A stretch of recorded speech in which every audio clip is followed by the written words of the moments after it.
আসার পারমিশনও দিতে পারবো না। এবার থাকলে থাকো, না থাকলে আসতে পারো। এই কথাটা যাকে বলতে চাই সেই তোমার থেকে 1000 মাইল দূরেতে রয়েছে।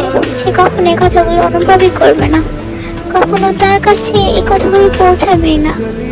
আমি যে তার কাছে এক অচেনা অস্তিত্ব, কিন্তু সে তো আমার কাছে খুব চেনা পরিচিত একটা অস্তিত্ব।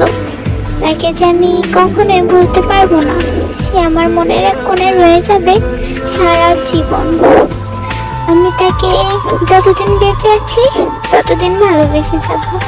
পরিশেষে আমি বলতে চাই, আপনি যেখানে থাকেন, যেভাবেই থাকেন, যার কাছেই থাকেন, ভালো থাকেন, হাসি খুশি থাকেন। কেননা আপনার মুখের ওই মায়াবী হাসিটা আমার কাছে খুবই দামি, যেমনটা আপনি আমার কাছে। I love you mister Zion, I love you.